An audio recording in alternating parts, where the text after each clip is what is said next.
Hello guys, this is Mr. John Remus here, creator of the newrelationships.com website. I want to share with you a breakdown of sexual compatibility and societal influences on, and some conclusions and science on it, and the connection between obviously men's and women's sex organs, the penis and vagina.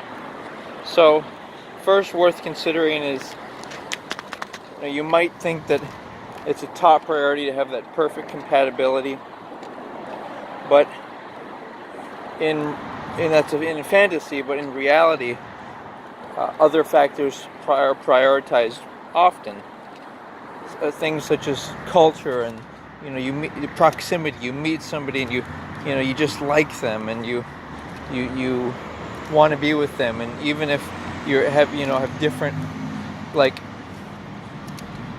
different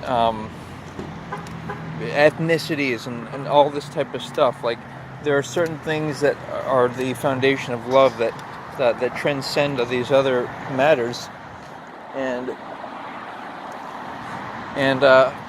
one of them, though,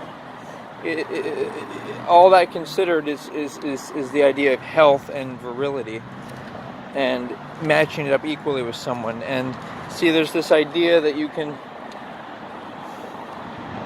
just like an older or younger woman can be with each other, but I don't think that there can be joy in such a relationship, because it's based upon money, sex, and power. It's not actually based upon, we like each other, let's commit to each other because our natural lifespans are also compatible. That considered, let's look at some information. Let's look at say in the complete depth of a woman's vagina is between, I think it's between 4 and 8 inches, and there are the different spots obviously to hit throughout the vagina. So whether the penis is size, or its curvature, or how thick it is, those are factors. But one thing you can do is you can actually use these. You can use this this extension technique for the penis, and it's also good for general health. But I have this theory, though, that anything more than 6 inches, it's hard to actually keep a proper erection. And with that considered, though, you can use this jelqing technique, quote unquote. It's called jelqing. And first you warm up the penis, and also you want to massage it and knead it while you're doing the stretching exercise, because you want to massage the area around it as well. And I encourage people to use coconut oil instead of synthetic stuff. And basically the goal here is to not just increase the dimensions of the penis, but rather to also improve your health around it. The woman can also do this, right? But she can. But the fact of the matter remains is it's regular masturbation that results in, obviously, you're having orgasms, you're activating that second chakra. But for both men and women, if you want to keep your sexual virility, and women also should use sex toys, they should know the size and nature of their vagina. And so, yeah, you can also use these this sex toy, it's like balls, or I think they're called Benoit balls, and they basically go into the vagina, and then the men, then you engage in intercourse. So if the penis is not able to reach the full depth of the vagina, then and by the way, ideally you want to, there's this societal thing about, the man's size isn't big enough, well, that simply means that the corresponding woman's size is too big, which isn't a good thing either, in the sense that ideally you want a partner where you can insert all the way during intercourse, and you're completely in and completely at the full fill up the vagina. And you also want it to be so you can have generous sex hours over hours and hours, and it be you able to sustain it and not make the vagina achy like a bigger penis might. And I think the preferred average for women is between 5 and 7 inches. They say that they prefer a men's penis for constant everyday sex, and but the point being that several points. One of them is the goal should not be to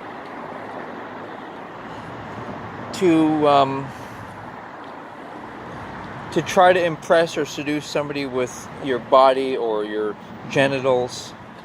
By the way, a person's ass is often, in general health, is often more important in youth than actual penis or vagina size. But the point being that, this is not something that's like you don't want to leave things as a maybe. You want to, like, my theory on most efficient way to find your dream mate, if that's what you want, is to talk about it via the internet. Obviously, you either meet this person online or you meet them in person and you exchange societal courtesies. But then you online you can further express via video chat and whatnot. You can talk about matters like compatibility, and you don't want it to be a mystery, the size of the man's and woman's vagina. And one thing I think has occurred is that in society, men have been actually pretty objectifying of women, and they've said things like, oh, big breasts or whatnot. Me, I personally am not into big breasts, because I actually like a pretty flat chest, because I don't think there's a functionality associated with it. And it just kind of gets in the way of hugs and general health, and it's kind of like having maybe a huge TV or a house or a car. It may have a visual appeal, but its functionality is limited. And for actual sex and closeness, you want to be able to be really close to your partner. Of course, that's an opinion, but what I'm saying is that that talk of breasts or muscles or penis, even in today's pop culture, notice references I've noticed in movies where the woman's, in particular women, are saying degrading things about, talking openly about men's size, or that a woman or man would cheat on their partner because they wanted a woman with a tighter vagina or a guy with a bigger, more sizable penis, and all that general subject matter. The reality being that person's not actually married. If they say they're married and they're cheating, that just means they're not married. They don't truly love the person, because you don't do that to someone you love. They're not, and your dream mate. Number two, like I was saying, men have been pretty disrespectful to women throughout the years, and maybe women are trying to get a chance to get back. But the reality is normal, healthy people don't talk about this. They don't talk about their personal sex lives. They don't talk about their size of their penis or vagina. It's like, reality is you walk around in public and you look at people and you don't think about that. You don't even think that much about how rich people are. You just see people, and that their bodies are healthy or not, that they're whether they're married or not happily, and want people to be happily married. Even if, say for example, a man or a woman is misusing their body just to seduce people, that's still not joy. That's not joyfulness. That's not, that's not truth. That's not love. That's not power. Power is when you are connecting with someone and that you love, and it's the truth. And so, but you want that, and the way to go in that direction is to be conscious of these matters and realize that, you know, all of that stuff about that, and, you know, guys and women trying to seduce each other, and even in the homosexual community, that's all about, has to do with sex and power. And sex is something that you give to somebody as a drug because you care for them. You give that energy, that passion to someone you care about, not to be given to people randomly. So that's my considerations, and just a general awareness that, you know, love and dream mates and dreams transcends physicality. So just be aware of this when you're around in life.